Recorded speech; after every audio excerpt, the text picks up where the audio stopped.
সংগ্রামী সহযোদ্ধা, আমরা দেখেছি বাংলাদেশের মানুষ আমাদেরকে চেনে মান্দাপীড়িত এলাকা নামে, কিন্তু আমাদের কি মান্দাপীড়িত এলাকা আদৌ নাকি আমাদের জোর করে এই কামটা চাপাই দেওয়া হয়েছে?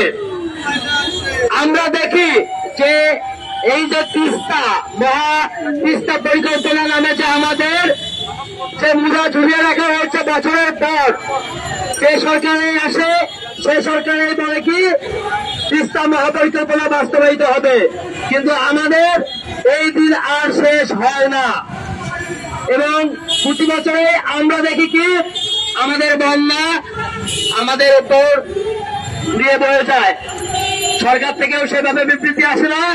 আবার দক্ষিণবঙ্গে যখন বন্যা হয় বাংলাদেশের মানুষ যেভাবে জাগে উত্তরবঙ্গের জন্য সেভাবে জাগে না। তাদের একটাই কথা থাকে কি যে উত্তরবঙ্গের বন্যা তো ন্যাচারাল বন্যা, কিন্তু এটা কি আসলেই ন্যাচারাল বন্যা নাকি রাজনৈতিক বন্যা? আবার দেখি যে উত্তরবঙ্গে সবাই ছোটে, উত্তরবঙ্গে গেলে কি হবে, মিডিয়া কভারেজ ভালো হবে, আমার ফুটেজ আসবে, যার কারণে সবাই দৌড়ে কি সেই দক্ষিণবঙ্গে। কিন্তু উত্তরবঙ্গে 2024 সালে বন্যা হয়েছে 3 বার, কিন্তু বাংলাদেশ এখানেও নিচ্ছুক, বরাবরের মতো নিচ্ছুক যেমন থাকে। তাই আমরা চাই আমরা আর নিচ্ছুক থাকতে দেব না বাংলাদেশকে, আমাদের আর কমিয়ে নয়, আমাদের অধিকার আমরা আদায় করতে চাই। এবং যেহেতু বাংলাদেশকে স্বৈরাচার মুক্ত করতে আমাদের উত্তরের মানুষ যেভাবে বিবৃতি দিয়েছিল, আমরা আমাদের অধিকার আদায়ের জন্য তাহলে আবার বিচ্ছেদ দিয়ে দেব, তবু আমরা আমাদের অধিকার আদায় করে এবার ছাড়ব। এবং আমরা দেখি যে যখন টিএসপিতে প্রাণ কার্যক্রম চলল সব দক্ষিণবঙ্গে যাচ্ছে, কিন্তু আমাদের উত্তরবঙ্গের জন্য কেউ আর এগিয়ে আসে না। কিন্তু এই বৈষম্য আর কতদিন? আমরা এই বৈষম্যের অবসান চাই। আমরা বলতে চাই আমাদের প্রতি ক্ষুণ্ণ নয়, আমাদের অধিকারগুলো আপনারা পূরণ করে নিন। আমাদের রংপুর অঞ্চলে সচেতনতা নাই, কেউ যদি ওখানে মরেও যায় এই ভিডিও করে যাওয়ার মতো কেউ নাই। এখানে আমরাই এত শুরু, আপনারা কথা বলতে আসেন, পুরো বাংলাদেশ আমাদের মধ্যে কথা বলতে আসেন, এই কথা বলতে চোখে পানি আসে ভাই। কি করবো আমরা? আমাদের মানুষ খাইতে পারে না, একদম খাইতে পারে না। এই খাওয়ার সময় যদি আপনি পানি ছাড়ে দেন কি হবে? একটু মানবিকতা ধরেন, একটু দেখান, একটু মানবিক হন, একটু মানবিক হন, এটাই বলবো। আপনি তার মহাপরিকল্পনা না ভাই, দ্রুততার সাথে আমরা বাস্তবায়ন চাই। কষ্ট করে বলতে চাই আমাদের অন্তর্বর্তী সরকার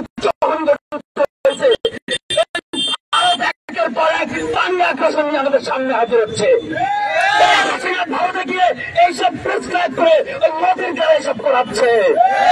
কখনো বা পীড়িত বন্যা হচ্ছে, কখনো বা উত্তরবঙ্গে বন্যা হচ্ছে। মনে হচ্ছে এগুলো কোনো প্রাকৃতিক বন্যা, এগুলো প্রাকৃতিক বন্যা নয়, এগুলো কৃত্রিম বন্যা।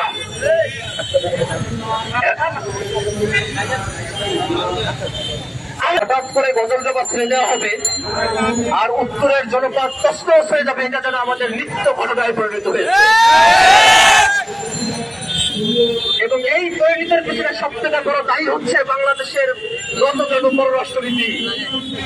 বিগত আওয়ামী সরকার দিল্লির মদতে বাংলাদেশে বিভিন্ন সময়ে হত্যা চালিয়ে তার ক্ষমতাকে পাকাপোক্ত রেখেছিল। এই কারণে আমাদের তিস্তার যে ন্যায্য হিসাব হওয়ার কথা, অভিন্ন নদীগুলোতে ন্যায্য হিসাব হওয়ার কথা পানির, সেটার ব্যাপারে তারা গুরুত্ব আরোপ করে নাই, সেটার পিছনে তাদের সময় ব্যয় করে নাই। বন্ধুরা আমার, আমাদের তিস্তা নদী নিয়ে, তিস্তা নদীর পানি বন্টন যে চুক্তি হবে বছরের পর বছর ঝুলে আছে, মাত্র 200-300 কিউসেক পানি আসে। যখন গ্রীষ্মকাল হয় তখন সেটা নদী থাকে না, সেটা একটা নালা হয়ে যায়। আপনারা খেয়াল করে দেখবেন যখন শুকনো মৌসুম আছে পানির অভাবে আমাদের কৃষকেরা সেখানে ফসল উৎপাদন করতে পারে না। আবার যখন কৃষকের ফসলদের উৎপাদন করে হঠাৎ করে বাঁধ খুলে দিয়ে সেই ফসলগুলোকে পানির নিচে তলিয়ে দেওয়া হয়, বাংলাদেশের উত্তর অঞ্চলের মানুষ, বন্যাপীড়িত অঞ্চলের মানুষ, তাদেরকে না খেয়ে থাকতে হয়। আপনারা জেনে থাকবেন আন্তর্জাতিক হেলসিঙ্কি প্রটোকল আছে, ইউনাইটেড নেশনস এর প্রটোকল আছে, যার ভিতর দিয়ে অভিন্ন যে নদীগুলো আছে আন্তর্জাতিক নদী, সেই নদীগুলোর পানি বন্টনের চুক্তি হবে এবং সেটা সবাইকে মেনে চলতে হবে। ইভেন উজানের দেশের পানি ছাড়া বা পানি না ছাড়ার কারণে ভাটির দেশের যদি ক্ষয়ক্ষতি হয়, সেই ক্ষয়ক্ষতিগুলো ক্ষতিপূরণ দেওয়ার কথা বলা আছে হেলসিঙ্কি প্রটোকলের মধ্যে। কিন্তু আমাদের দেশের যারা এই নদী নিয়ে কাজ করেন, সরকারে বসে থাকেন, তারা কেউই এই বিষয়গুলো নিয়ে আন্তর্জাতিক মহলে একটা সমাধানমূলক প্রস্তাবনা, সমাধানমূলক বাস্তবায়ন তারা করে নিয়ে আসতে পারেন নাই। বর্তমানে অন্তর্বর্তীকালীন যে সরকার, এই সরকার গতানুগতিক সরকার নয়, এই সরকার হাজার হাজার মানুষের জীবন এবং রক্তের বিনিময়ে সরকার গণঅভ্যুত্থানের সরকার গঠিত হয়েছে। আমরা গণঅভ্যুত্থানের ভিতর দিয়ে যে সরকার গঠিত হলো, তাদের কাছে আহ্বান জানাই অতি দ্রুত তিস্তা সহ অন্যান্য নদীগুলোর পানি বন্টন যে চুক্তি, সেটা বাস্তবায়ন করতে হবে। আমরা উত্তরের মানুষ, আমরা সবসময় অবহেলিত হয়ে আসছি।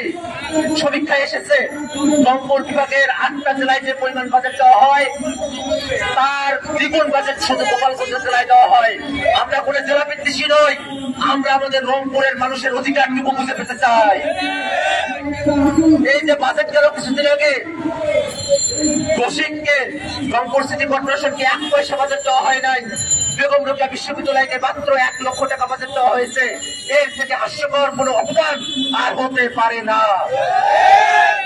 বন্ধুরা আমার, অন্তর্বর্তীকালীন সরকার জনতার সরকার, সেই সরকারকে জনগণের মনের যে আকুতি, সেই আকুতি পালন করতে হবে। দিল্লির সাথে আমাদের বক্তব্য হবে চোখে চোখ রেখে আমরা কোন নতজানি অবস্থায় দিল্লির সঙ্গে বসতে পারি না। যদি কোনো গোষ্ঠী তারা দিল্লির সঙ্গে আঘাত করে বাংলাদেশের ক্ষমতায় আসতে চায়, ছাত্র জনতা রাজপথে থেকে তাদেরকে প্রতিহত করবে। একই সাথে আমরা এই কথা বলতে চাই, গোটা ভারতের মানুষের সাথে আমাদের অন্তরের মিল আছে। মানুষেরা তারা কিন্তু সাফারার, সেটা ভারতীয় এবং বাংলাদেশীয়, যারা ওখানে নিষ্পেষণের শিকার হচ্ছে, যারা জানাবুঝো ভাবে কষ্টে আছেন ভারতের জনতারা, তাদের প্রতি আমাদের সংহতি, সলিডারিটি সবসময় থাকবে। কিন্তু যে নীতি দেওয়া হয় পররাষ্ট্র নীতি, এটা যেভাবে আগ্রাসনমূলক নীতি দেওয়া হয়, নীতি দেওয়া হয়, তার পক্ষে আমরা সকলে এক বাক্যে তার বিরোধিতা করে যাব।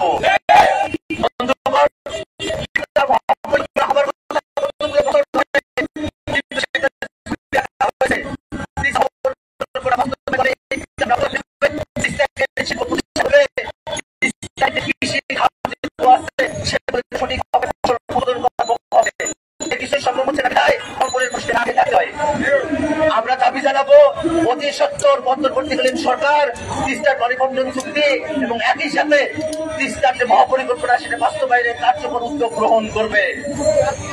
বন্ধুগণ আমার, আপনারা আজকে যে দাবিতে এখানে একত্রিত হয়েছেন, রংপুরের মানুষ, তাদের অনেক নাম ইতিহাস, তাদের অনেক ত্যাগের ইতিহাস আমরা দেখেছি। এই আন্দোলনে বৈষম্যবিরোধী ছাত্র আন্দোলনের সবার প্রথম যে মানুষটি শহীদ হয়েছেন, রংপুরের মানুষকে মুক্তির যে লড়াই, সে লড়াই আজকে আমরা যারা এখানে উপস্থিত হয়েছি তারা জারি রাখবো। এই কথা বলে আমি আমার বক্তব্য এখানে শেষ করছি। ধন্যবাদ সকলকে। আবু সাইদ মুকুত, আবু সাইদ মুকুত, আবু সাইদ